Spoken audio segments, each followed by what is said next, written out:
전능하사 천지를 만드신 하나님 아버지를 내가 믿사오며 그 외아들 우리 주 예수 그리스도를 믿사오니 이는 성령으로 잉태하사 동정녀 마리아에게 나시고 본디오 빌라도에게 고난을 받으사 십자가에 못 박혀 죽으시고 장사한 지 사흘 만에 죽은 자 가운데서 살아나시고 전능하신 하나님 우편에 앉아 계시다가 절로서 산 자와 죽은 자를 심판하러 오시리라. 성령을 믿사오며 거룩한 공예와 성도가 서로 교통하는 것과 죄를 사하여 주시는 것과 몸이 다시 사는 것과 영원히 사는 것을 믿사옵나이다. 아멘. 그가 우리를 흑암의 권세에서 건져내사 그의 사랑의 아들의 나라로 옮기셨으니 그가 나라에서 우리가 속량 곧 제사함을 얻었도다. 그는 보이지 아니하는 하나님의 형상이시요 모든 피조물보다 먼저 나신 이시니 만물이 그에게서 창조되되 하늘과 땅에서 보이는 것들과 보이지 않는 것들과 혹은 왕권들이나 주권들이나 통치자들이나 권세들이나 만물이 다 그로 말미암고 그를 위하여 창조되었고 또한 그가 만물보다 먼저 계시고 만물이 그 안에 함께 섰느니라. 그는 몸인 교회의 머리시라. 그가 근본이시요 죽은 자들 가운데서 먼저 나신 이시니 이는 친히 만물의 으뜸이 되려 하시니요 아버지께서는 모든 충만으로 예수 안에 거하게 하시고 그의 십자가의 피로 화평을 이루사 만물 곧 땅에 있는 것들이나 하늘에 있는 것들이 그로 말미암아 자기와 화목하게 되기를 기뻐하시니라. 아멘. 살아계신 하나님의 말씀입니다.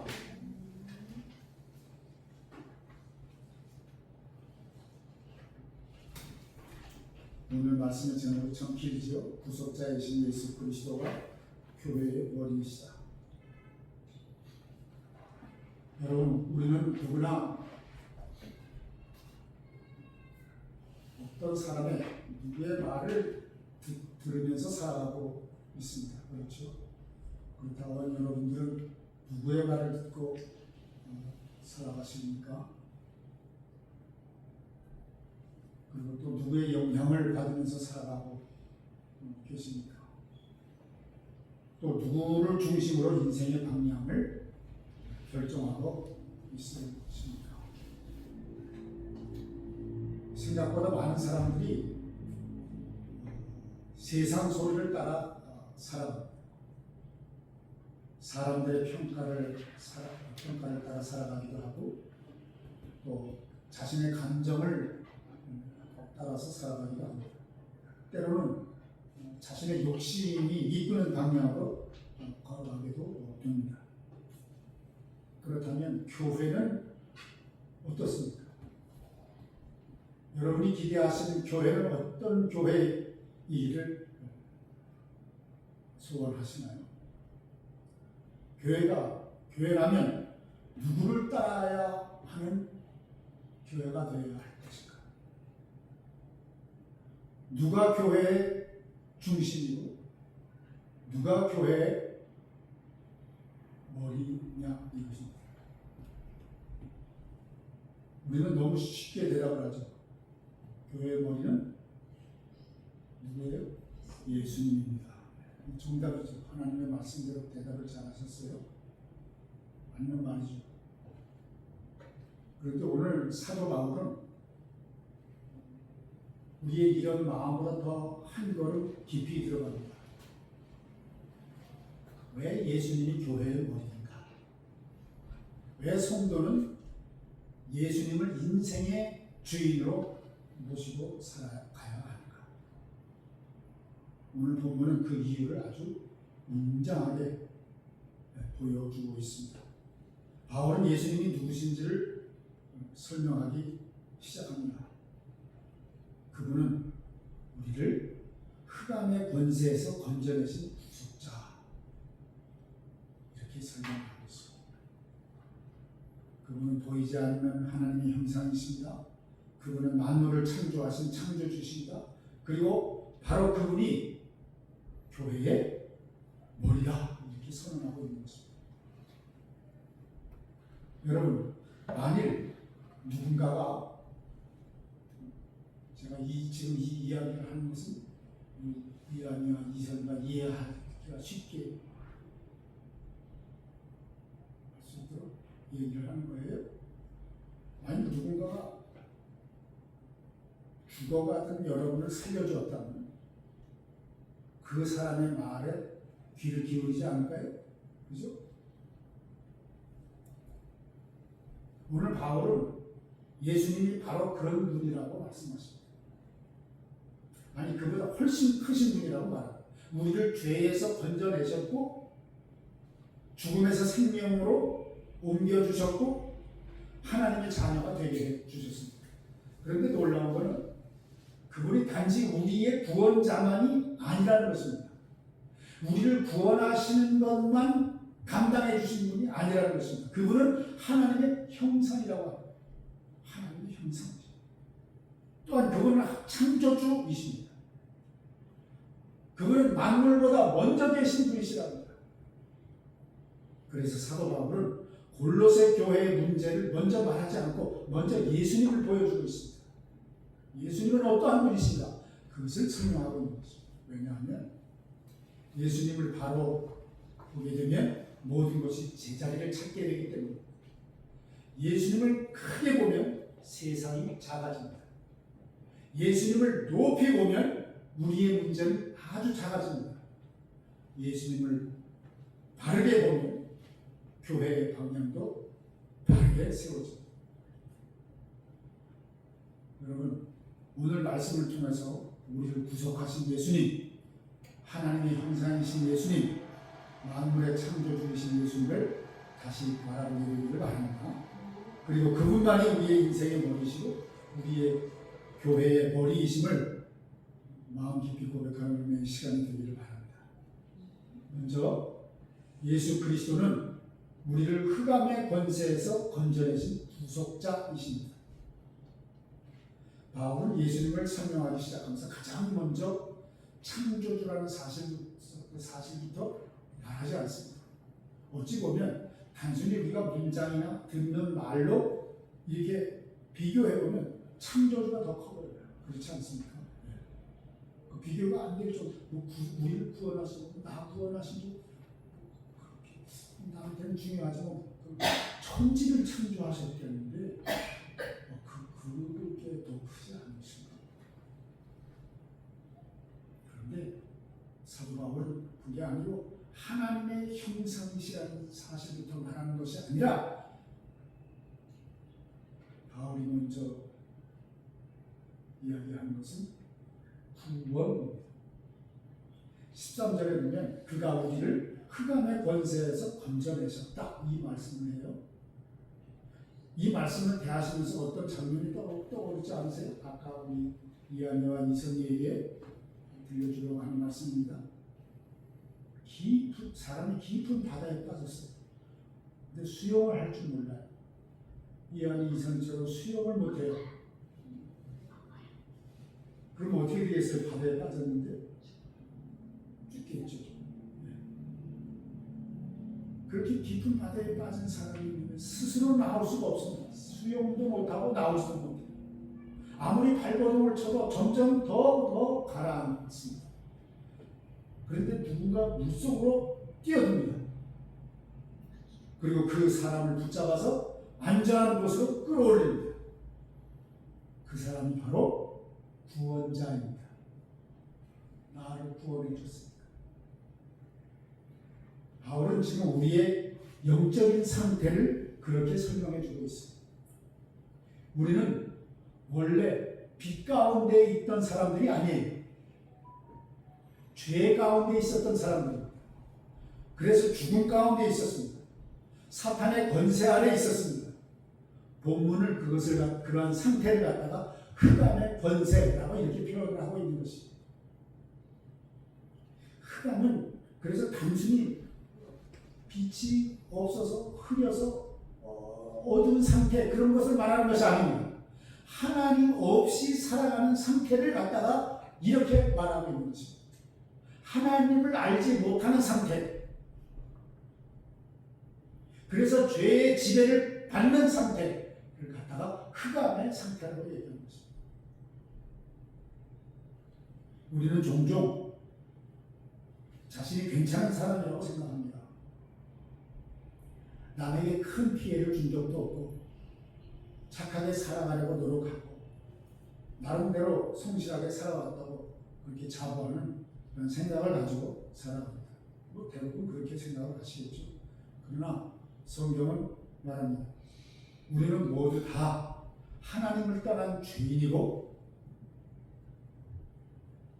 길을 잃은 양처럼 각기 제 길로 갔다고 얘기하고, 그래서 우리에게는 구원자가 필요하다고 성경은 계속해서 우리에게 말씀하고 있는 것입니다. 길 잃은 사람에게 필요한 것이 뭐죠? 무슨 격려나 위로가 아닙니다. 아, 길을 잃어버렸어. 이성이가 길을 잃어버렸구나. 어떡하지? 괜찮아, 내가 있으니까 괜찮아. 이 얘기만 가지고 될까요? 아니에요. 길 잃은 그 사람에게는 인도자가 필요합니다.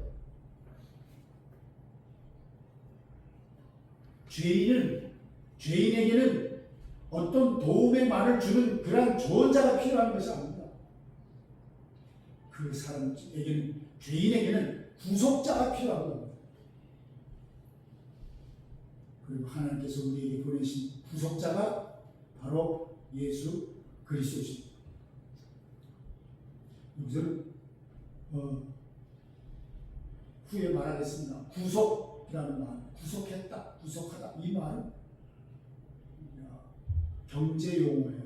시장에서 노예를 팔고 살 때 그 값을 치르고 노예를 사는 거예요. 그러니까 그 노예는 값을 치르면 그 노예는 값을 치른 사람의 소유가 되는 거예요. 그러니까 주인이 된 주인의 마음대로 그 노예를 처분할 수가 있는 겁니다. 죽이기도 하고 생사의 8번이 있죠. 또 이를 해방시켜 자유롭게 해줄 수 있는 권세를 가지고 있어요. 소유권이 바뀐 거예요. 이것을 총량 구속이라고 합니다.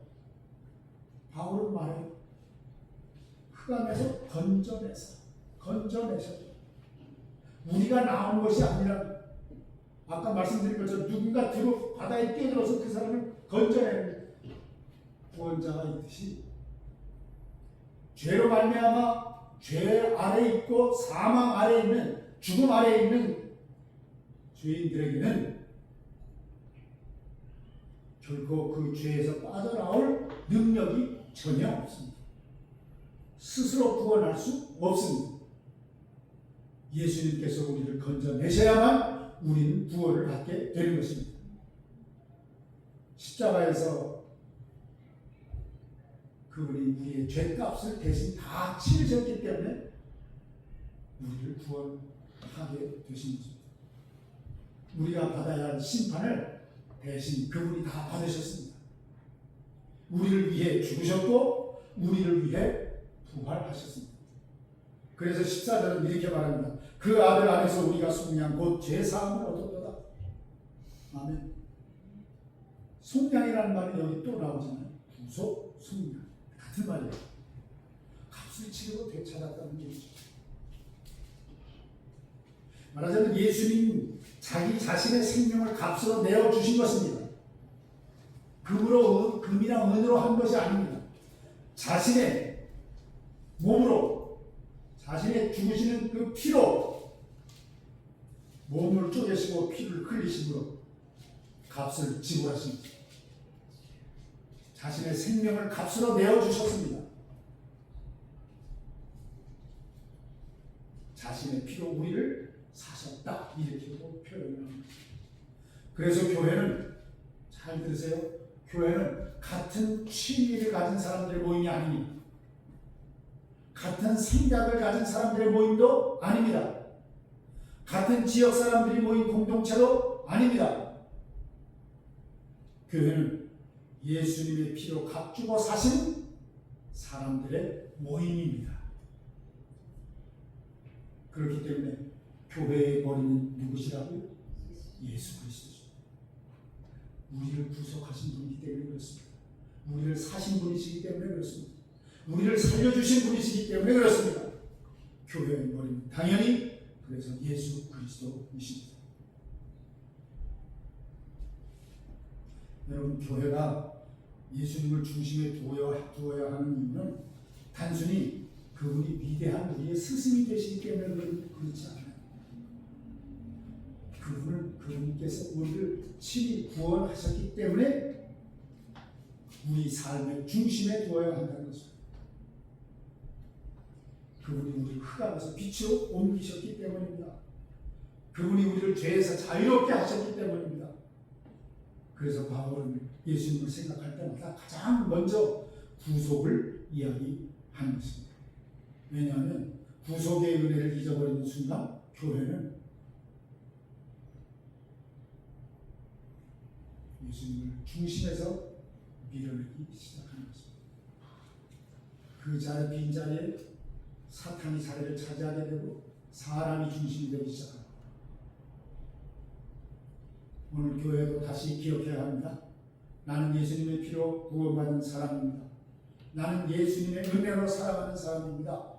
나는 예수님의 소유입니다. 그리고 바로 예수님이 내 삶의 머리이시며 우리 교회의 머리이십니다.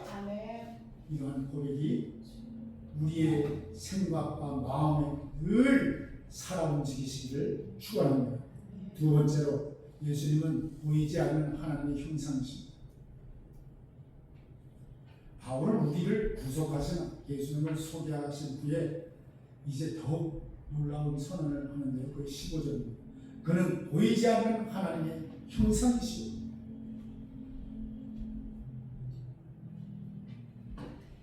이 한 구절은 골로새서 전체에서 가장 중요한 말씀 가운데 하나입니다.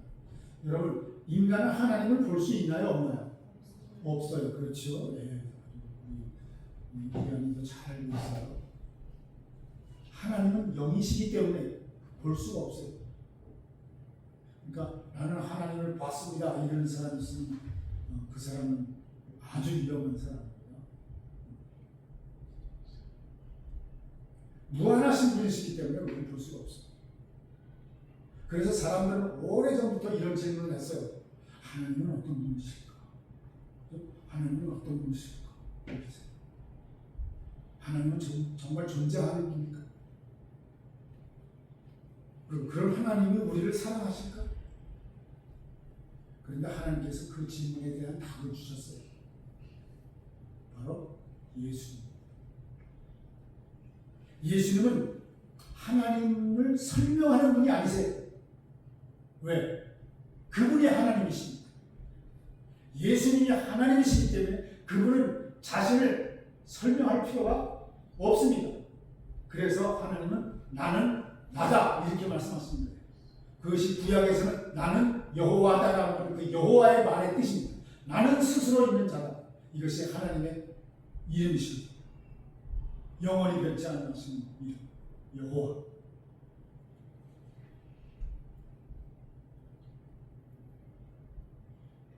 예수님은 하나님을 보여주시는 분이십니다. 예수님을 보면 하나님의 마음을 보게 됩니다. 예수님께서 그래서 병든 자를 품으실 때 우리는 하나님의 사랑을 봅니다. 예수님이 죄를 용서해 주실 때 우리는 하나님의 자비를 보게 되는 것입니다. 예수님이 십자가를 지실 때 우리는 하나님의 은혜를 보게 됩니다. 예수님이 부활하실 때 우리는 그분을 통하여 하나님의 능력을 보게 되는 것입니다. 그래서 예수님은 하나님의 형상이십니다. 요한복음에서 예수님은 말씀하셨어요. 나를 본 자는 아버지를 보았거늘 어찌하여 아버지를 내게 보이라 하며. 이 말씀 기억나세요? 하나님은 멀리 계신 분이 아니세요. 예수님 안에서 우리 가운데 오신 분이십니다. 그런데 이 말씀에는 또 하나의 중요한 의미가 있어요. 예수님은 우리가 잃어버린 하나님의 형상을 회복시키시는 분이라는 사실입니다. 누가? 예수 그리스도가. 우리에게 잃어버린 하나님의 형상을 회복시켜 주시는 분이세요. 우리가 어쨌길래 그 하나님의 형상을 잃어버렸다고 하지? 우리는 어떻게 지음을 받았어요? 대체 하나님의 형상으로 지음을 받았어요. 그런데 죄가 세상에 들어옴으로 말미암아 하나님의 형상을 잃어버렸습니다.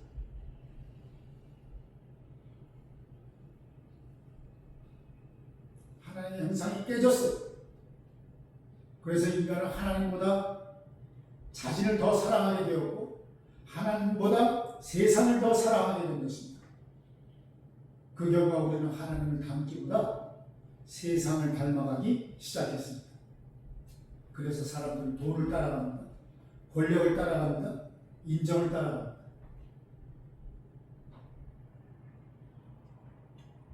이런 말을 하면 목사가 성경 말씀을 따라서 이야기를 하면 그걸 들어야 될 텐데 그럼 돈을 벌지 말라는 얘기입니까?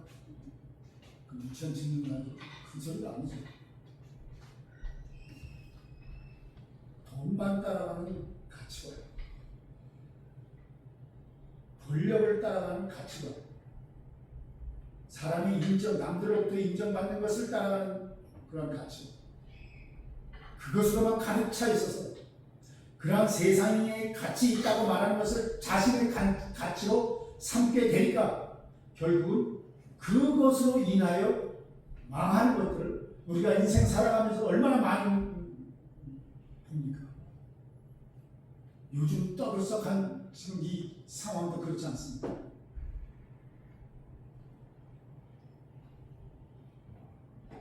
그러나 하나님께서는 우리를 그렇게 그냥 내버려 두지 않으셨습니다. 어떻게 하셨어요? 예수님을 우리에게 보내주셨어요. 그리고 우리를 다시 하나님의 형상으로 회복시키기 시작하셨습니다. 그래서 성도의 삶이란 예수님을 닮아가는 여정입니다. 그 신앙의 모든 여정, 신앙생활 모두가 하나님 나라에 갈 때까지 그 모든 것이 우리에게 주어진 과제는 예수님을 닮아가는 것입니다. 성경을 읽는 이유도, 기도하는 이유도, 우리가 모여서 예배하는 이유도, 교회에 나오는 이유도 모두가 다 예수님을 닮기 위해서입니다. 여러분, 세상은 끊임없이 다른 모습을 요구합니다. 더 강해지라고 합니다. 더 높아지라고 요구합니다. 더 많이 가지라고 말합니다. 그러나 하나님께서 우리에게 말씀하십니다. 내 아들 예수 그리스도를 바라보라. 그 아들을 닮아가라. 이렇게 말씀하십니다. 성경의 약속, 우리에게 주어진 약속들, 명령이 다 이런 것입니다. 여러분, 교회의 머리가 왜 예수님입니까? 그분이 단지 우리를 구원하셨기 때문만이 아닙니다. 그거는 하나님을 가장 완전하게 나타내시는 분이시기 때문에 그렇습니다. 그분만 그렇습니다. 그분은 하나님을 가장 완전하게 나타내시는 분이시기 때문에 그래요. 그래서 그분은 우리가 따라가야 할 참된 모습이시기 때문에 교회는 예수님을 바라보며 존재하는 것입니다. 성도는 예수님을 닮아가면서 살아갑니다. 그리고 그분이야말로 보이지 않는 하나님의 형상이시고 우리 삶의 기준이 되는 그러한 분이십니다. 예수님 외에 없습니다. 마지막 세 번째로 예수님은 만물의 창조주시며 교회의 머리이십니다. 이제 바울은 더욱 높은 곳으로 우리를 인도합니다. 16절 말씀, 만물이 그에게서 창조되되. 많은 사람들은 예수님을 그저 훌륭한 스승 정도로 생각합니다. 혹은 위대한 종교 지도자로 생각합니다. 그러나 바울은 분명하게 말합니다. 예수님은 피조물이 아닙니다. 먼저 나셨다고 하는 그 표현은 우리가 때가 되어 자녀를 생산하고 그렇듯이 시간이 지나면서 할아버지, 아버지 그 다음 때 낳게 되는 시간 순서를 따라 낳게 되는 그런 존재로 얘기하는 것이 아닙니다. 만물이 그에게서 창조되었다. 만물보다 먼저 계신 자다. 많은 사람들은 교회 역사에 있었어요. 예수는 피조물이다. 하나님이 아니다. 하나님의 아들이시긴 하지만 시간적 제한을 가지고 동일 본질이 아니라 하나님과 동등한 본질이 아니라 유사한 본질이다. 그래서 이단으로 정죄되었습니다. 그러한 사상이 오늘날 가지고 있지. 예수님은 창조주십니다. 하늘과 땅도 그분으로 말미암아 존재합니다. 보이는 것도 보이지 않는 것도 그분 안에서 창조되었습니다. 본색, 능력도, 왕국도, 역사도 모두 다 그분 안에 있습니다. 그 모든 것을 만드신 분이 예수 그리스도십니다. 그리고 17절에 더 놀라운 말씀을 하십니다. 그가 만물보다 먼저 계십니다. 예수님은요, 우리가 12월 되면 25일날 뭐 하죠? 성탄절이라고 하는 절기를 지켜요. 그러다 보니까 예수님이 어디서 나셨어요? 베들레헴에서 나셨죠. 유대 땅 베들레헴에서. 그죠? 예수님은 그러면 베들레헴에서 시작된 것인가? 아니에요. 마리아의 태중에서 처음으로 존재하게 된 분이신가? 그것도 아니에요. 태초 이전부터 영원 전부터 계신 분이십니다. 질사상 성부가 성자를 낳았다. 이렇게밖에 설명을 못합니다. 질서상. 그래서 삼위일체 하나님을 이야기할 때 성부, 성자, 성령 이렇게 얘기하지, 성자, 성부, 성령 이렇게 얘기하지 않습니다. 순서로.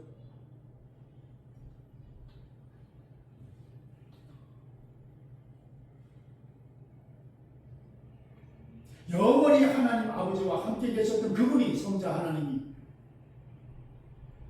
하나님께서 정하신 그때 2000년 어느 날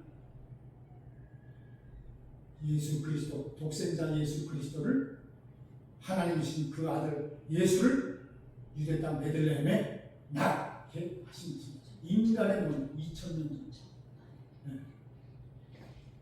이 땅에 오신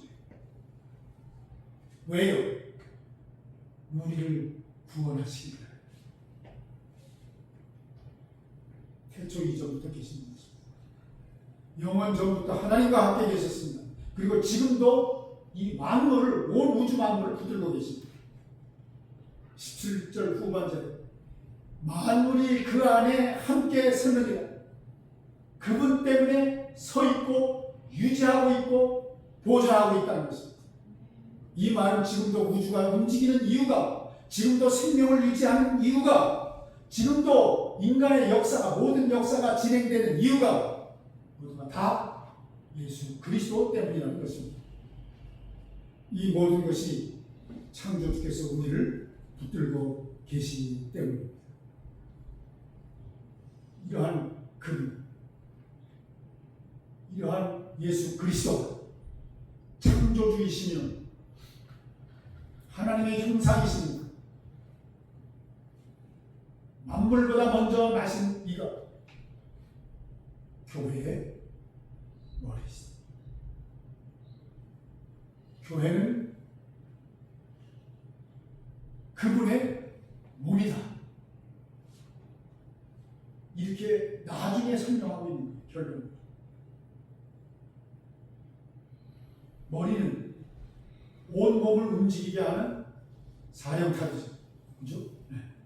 뇌에서 명령을 내리면 모든 지체는 그 명령대로 다 움직이게 되어 있습니다.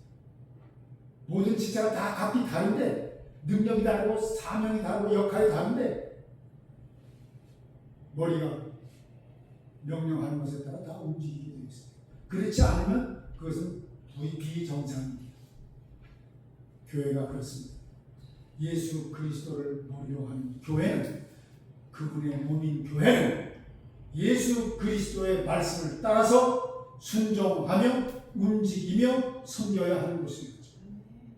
그렇기 때문에 교회의 머리는 목사도 아니고 어느 교황도 아니고 어느 교회의 규모도 아니고 아닙니다. 어느 누구도 아닙니다. 오직 교회의 머리는 예수 그리스도십니다. 이러한 사실을 우리가 믿음으로 고백하며 주님을 섬기고 교회를 섬기시는 저와 여러분이 되시기를 주님의 이름으로 축복합니다. 아멘. 제가 오늘 교회 예수 그리스도 교회 머리이십니다. 다음 시간까지 제가 설교하겠습니다. 기도하겠습니다. 하나님 아버지, 우리를 구원하여 주신 예수 그리스도에 대해서 우리가 말씀을 살펴보는 가운데 만물의 창조주이시고 하나님의 형상이시고 하나님의 뜻과 마음과 어떠한 분이신가를 우리에게 밝히 보여주시고 나타내신 분이 오직 예수 그리스도라는 것을 우리가 말씀을 통해 배웠습니다. 아버지 하나님, 그러한 분이 우리 교회의 머리가 되심을 깊이 깨달았사오니 주님, 우리로 하여금 예수 그리스도를 말씀대로 섬기게 하시고 오직 예수 그리스도를 의지하여 살아갈 수 있는 귀한 믿음을 소유하게 해 주시옵소서. 이 믿음에서 흔들리지 않게 하시고 이 믿음을 가지고 하나님을 섬겨가는 복된 백성들이 다 되게 해 주시옵소서. 예수 그리스도의 이름으로 기도하옵나이다. 아멘. 이제는 우리의 참된 위로와 구원의 소망이신 주의 말씀으로 축복하오니 주 예수 그리스도의 은혜와 하나님의 사랑과 성령의 교통하심이 너희 무리와 함께 있을지어다. 아멘.